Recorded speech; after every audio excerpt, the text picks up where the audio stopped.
Welcome to WPS After Hours Podcast, a presentation of the Public Information Office. We take you beyond the headlines to get the story behind the stories on the issues that impact you. In today's episode, we will dive into the role of the River Patrol Unit and how they safeguard not only our waterways, but also the Winnipeg trail systems, featuring long-term River Patrol member Ray Duma and Patrol Sergeant Stephane Fontaine. And now, settle in, grab your coffee, here are your hosts. Welcome everybody to WPS After Hours. Thank you for joining us once again.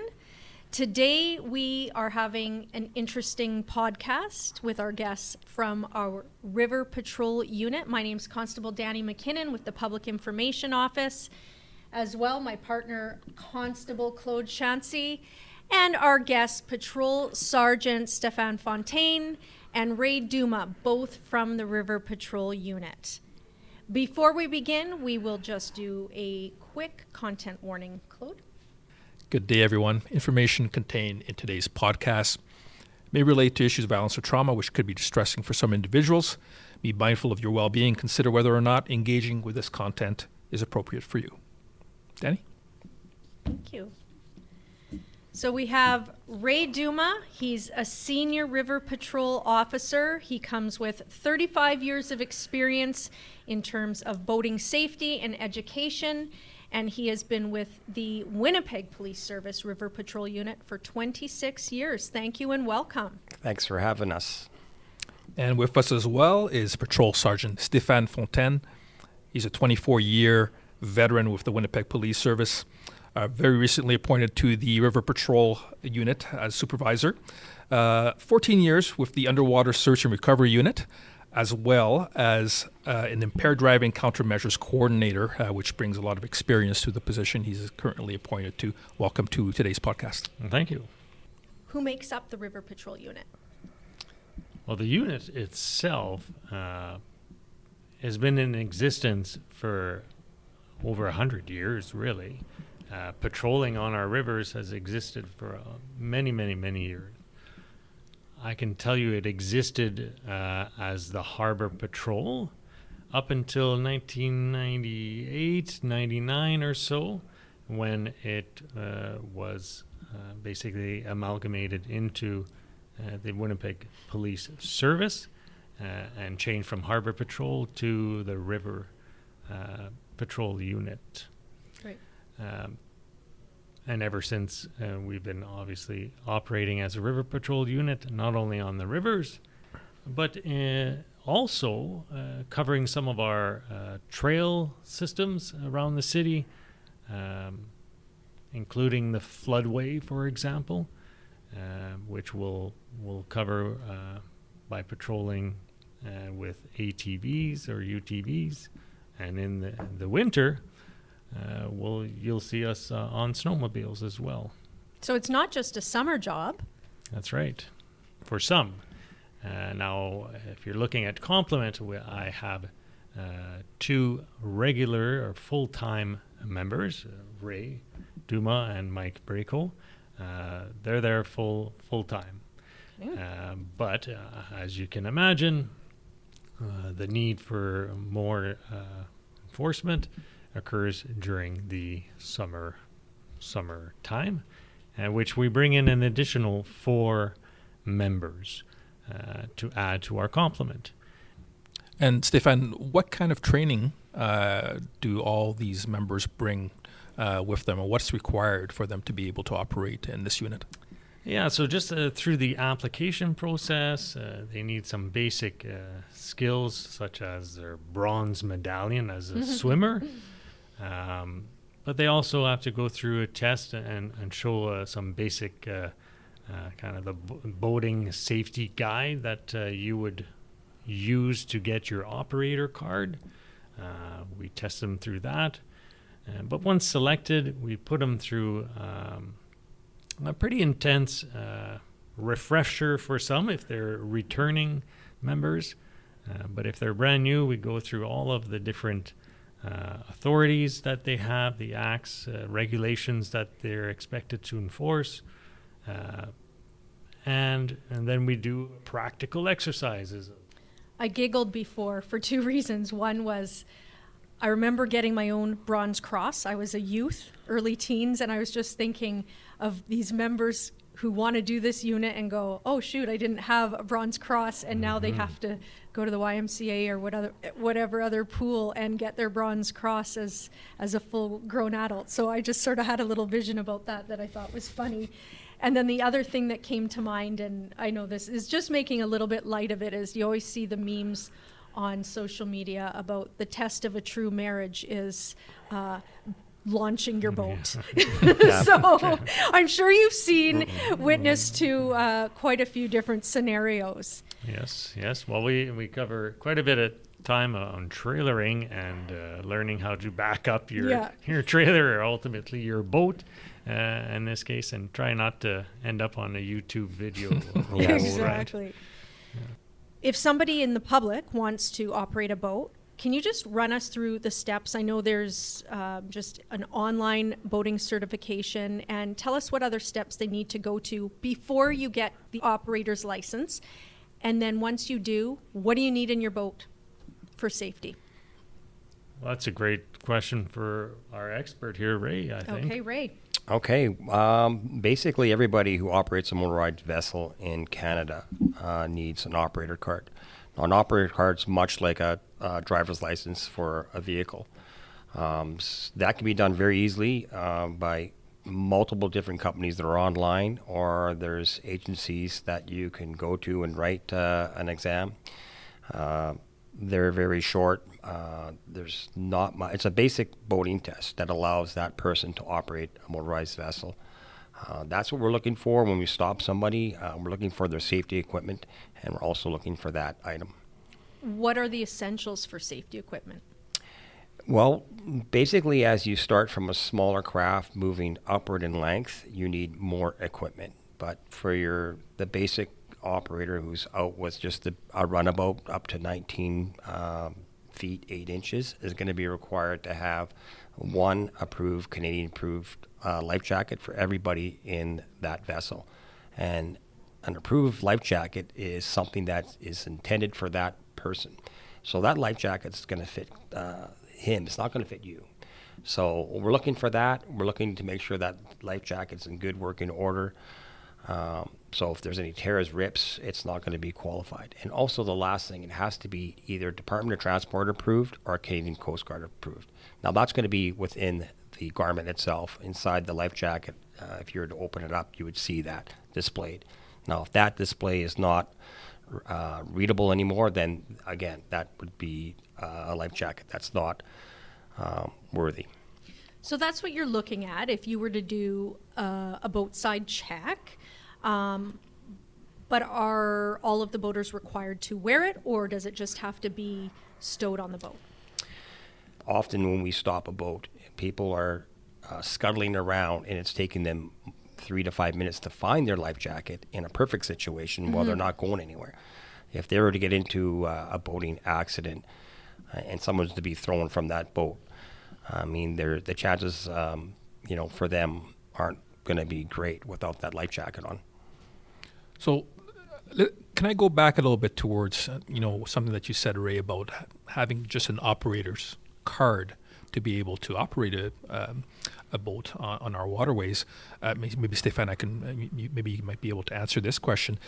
The licensing that is required for boating is not unlike we've seen. I might be dating myself here when, back in the day on motorcycles, you can write a test on, go in and write a test, 15 questions. You pass those 15 questions, and there was your license. You can go buy a very, fast motorcycle and go ride the streets. Is that what we're hearing here about boating? We've got some licensing requirements that maybe need some more development. Yeah, possibly. I mean, the reality is, as Ray was describing, you can go online. Many of them have like a little tutorial thing that helps you learn the information that's needed to pass the test at the end, and very easily, at a fairly low cost, you can end up with your boating operator card, which allows you to now navigate a boat without even having set foot inside a boat at any point in time. Wow. Is there an age minimum for that as well? There are age minimums when it comes to operating a boat, a motorized boat. 16. That age horsepower restrictions, it falls under that. The power, yes. Every boat that has a motor on it with in excess of or 10 horsepower or more is required to be licensed, and that you have your licensed boat numbers that are required on the side of your boat, and that is all linked to the size of the motor on the boat as well. And there's certainly some challenges when we're, hitting the season now just before summer. And we have our spring thaw on the water. We have some debris on the water. Might have some deadfall on the water. Those are all those things that maybe you might not learn from reading about a course. It's experience, and I think that's an important factor to keep in mind when navigating the waters. Certainly within the city of Winnipeg, we have our two major waterways, the Red River, the Assiniboine River. Everyone is very familiar about how quickly water levels go up and down. And ultimately, after large rainfalls, like we've experienced quite a bit this spring, we're going to see a ton of current and water levels going up to unsafe levels, because what used to be visible only a few days ago, as in old bridge piers or anything in the water, is now 2 feet under the water or hidden from sight. And if you didn't have the experience, or if you don't know that it's there, you're potentially looking at a recipe for disaster and some damage to your boat, which might put you out of service for the season, depending on how bad it is. What about the speed limits? I know people might not think about that in a river system. Back in the early 90s, we recognized a need for speed limits. We had 5 boating clubs within the city of Winnipeg, and we've had other user groups. We actually had 2 barefoot water ski groups also utilize our waterways within the city of Winnipeg. So we had to, have a whole meeting and find out what everybody's need was. And the reason we have 70 kilometers an hour during the day is the barefoot water ski people needed 70 kilometers to stay up. Oh, right. So that was the bare minimum, and that's what we gave them. So 70 is our daytime limit, and 50 is our nighttime limit, and that's on the Red River. And the Assiniboine is 37 and 10, respectively. And all our boat launches and marinas, rowing clubs and paddling clubs are designated 9-kilometer speed zones. And that's within 100 meters from either end of the property. So we're finding that once we had those speed limits in place, we still had to educate the people. Much like you hop in your car, as Stephane mentioned, you're coming upon speed limits. You're constantly be reminded of what the speed limits are. We have them posted at all the entry points in the city of Winnipeg, and often at the locations where the designation of the speed limits exist. They might be placed on bridges, or in some cases, actually on the riverbank on either end, adjacent to the boating clubs or the paddling association. What type of penalties are they looking at? Well, most of our legislation, if not all of it, falls under the federal legislation. It's just a constant speed. You get charged for speeding. It's not like a graduated speeding like it would be for vehicles. So if we come upon someone who's speeding, we stop that individual and we would charge them for speeding. We still see on a busy weekend upwards to 300 to 500 boats, especially on holiday weekends, plying our waterways within the city of Winnipeg. So there is a need for speed limits. People need to slow down. There's no brakes in boats, and our river system isn't that wide. and there's lots of turns, and then it gets magnified when you start talking about darkness, because then things really get precarious, or potentially. So, I mean, it sounds like you're definitely doing your part for educating the public, and we'd like to hope that this podcast does help as well in providing some more education. There is a segment of the population that do believe that our trails or our river systems are not being monitored appropriately, or they think maybe they might be able to get away with things, speeding and driving, boating recklessly. What message do you have for them? Well, our mandate is to cover off on all those areas. We are doing as much as we can with the unit size we have. We are covering our waterways and also our trail system. The Hart Trail, the Transcona Trail, and our floodway are three main areas that we focus in. And if there's an area that dictates that needs us to attend to, then we're there as well. So we try to be proactive. We're trying to show that we're out there, and we're dealing with whatever we come upon. And you have an ATV or a UTV or some potential machines out there to assist with this. Yeah, we've always had some sort of equipment to operate on the trails. It was an unfortunate accident that happened. That's probably could have been, avoided. We have a great trail there that backs onto property there, and a young lady was walking and she was struck by a motorcyclist that was operating in that area, and it unfortunately resulted in her passing. So we make sure that we're there weekly, up and down that trail, and we're showing that we're there to keep people off of there. We enforce the Off-Road Vehicles Act, and if we come upon somebody, then they would be charged. Thank you. And I think it's important to remember the serious nature of some of these incidents and potential catastrophes that can happen. So it's good for the public to understand the inception of the trail piece and how the River Patrol maintains that.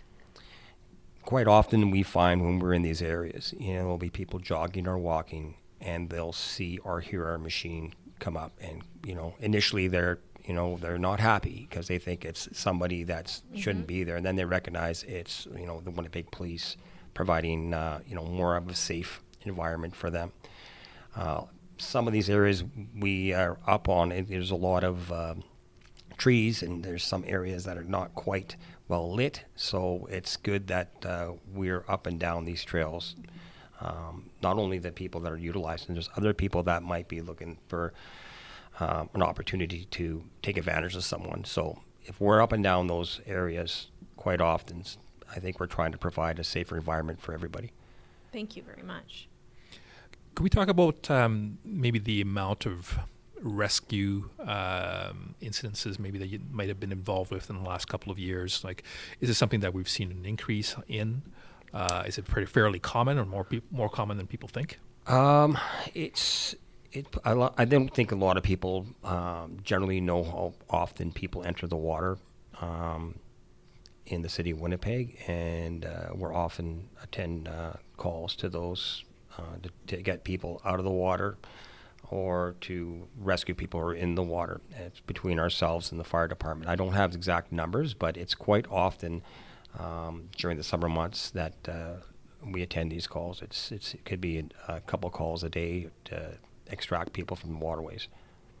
I know we've seen a couple of times on social media people floating down the river, on tubes, just for attention-seeking purposes. I mean, that brings you into the fray and the unit into the fray, and may attract a lot of resources as well. Maybe you can speak to that as well. Yeah, well, we often see you do have your regular people who are operating in approved vessels that are doing the right things, and then you got other individuals that are out there in beach toys floating around, and we treat those just like a vessel. So you're going to have a life jacket, you're going to have a paddle, you're going to have the proper things to navigate. You just can't be floating around and other issues, if they're consuming alcohol, we will deal with that too appropriately. So, Stephane, can you talk to us about consuming alcohol on the boat? I know we're not supposed to do it. Yes, You're coming you're across 100% it. right. Yeah, you're coming And, across it though, aren't you? Well, and that's always been a concern. My recent introduction to the unit, I'm really putting an emphasis on that training for our members, what to recognize, and also how to deal with it. Right? To think that the impaired driving problem is only on our roads is a bit naive, because it happens on our waterways. Maybe not to the same extent, but it is certainly present on our waterways, and just as dangerous. We don't want anyone to get into any collisions or have any person overboard scenarios where people are now struggling to stay afloat, because things can become tragic very quickly.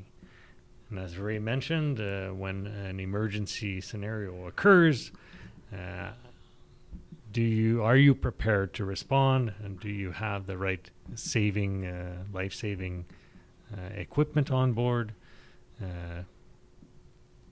But ultimately, our focus will be to ensure that our waterways are safe from impaired boaters, and we will be looking for that kind of those kinds of infractions, and dealing with them appropriately. Basically, you are not allowed to consume alcohol within your boat. There are some regulations that allow you, or some criteria that is required if you do consume liquor on a boat legally, and that's the boat has to be equipped with basically all of your amenities that your home would have: a bed, kitchen, an like a operating houseboat. toilet. It's got to be parked for the evening or attached to a dock. For the most part, people's boats don't have those amenities, which basically makes it pretty easy for us to say that it's simply not allowed. Zero tolerance. And it's definitely a zero tolerance for any consumption in your boat on our waterways. The consequences for impaired boating are very similar, if not identical, to what the consequences would be on the roadway. So you're placed under arrest. Depending on what the impairing substance is, we would do a breath demand, and basically off to the breathalyzer you go, provide your samples, and then you end up with a similar consequence of a court date in the future for impaired operation. You lose your driver's license, which may seem a little odd, but that is the consequence of blowing over the limit.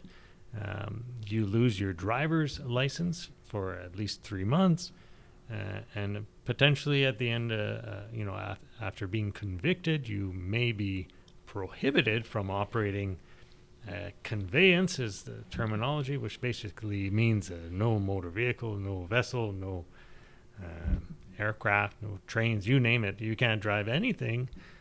Your whole summer's shot. Yeah, for a whole year. Grab a bicycle. Usually, yeah. I wanted to talk a little bit about just some of the challenges. You've kind of touched on them a little bit about our river systems and some of the safety concerns. One being the currents. An unfortunate topic, but a realistic topic, is drowning. We do have a report, and again, we'll put it in our show notes, and it's in relation to Manitoba drownings, so not just specifically to our city water systems. But again, it's not surprising when we look at the numbers. We see relationship to not wearing a PFD or life jacket, a relationship with consuming alcohol, and of course, a relationship to people that are unable to swim or are very weak swimmers. At the end of the day, what can ultimately happen? Well, I think there's a direct tie-in between life jackets, PFDs, and wearing them and drownings. I mean, people who aren't able to swim or swim very well,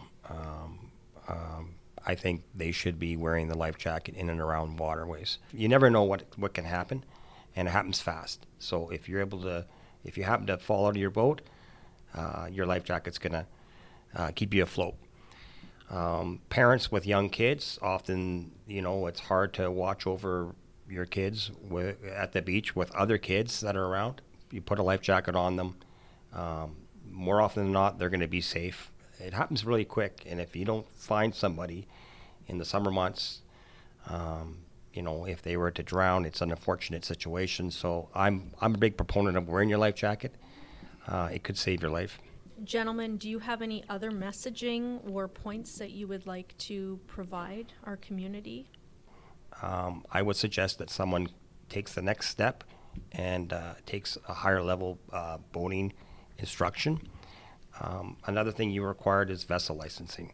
Now, vessel licensing identifies the owner with the craft. Once you get your numbers, you have to put them on the front of your boat, 3-inch block letters on either side, and they must be contrasting to the hull color. Now, when we stop somebody, we ask for those two pieces, and it ties the boat to the owner.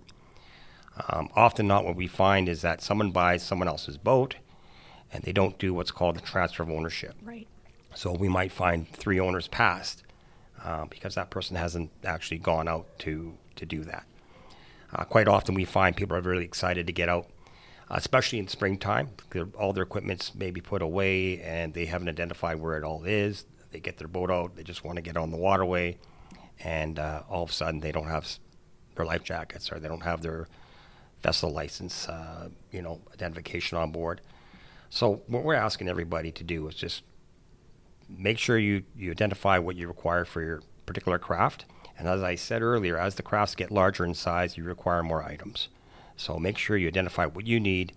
It's on the website, Transport Canada website. You can identify what your craft is, and all the items that are required are on that website. And then get out on the waterway and enjoy the summer. Yeah, have fun, be responsible. We're going to put a checklist in the show notes. Okay. Yeah, that's very important because there's a number of items. You got the whistle, the bail bucket, the lights, the PFDs. Let me see if I get them all. Pretty good. What else am I missing? I'm just trying to think. Oh, paddle, just in case the motor dies. Right. And a flare. Flares could be needed depending on where you are. And one other item you might have forgotten is that you need a fire extinguisher if you have built-in fuel tanks or onboard cooking device. So that's what you require to have, a 5 BC for something that's 20 feet or less.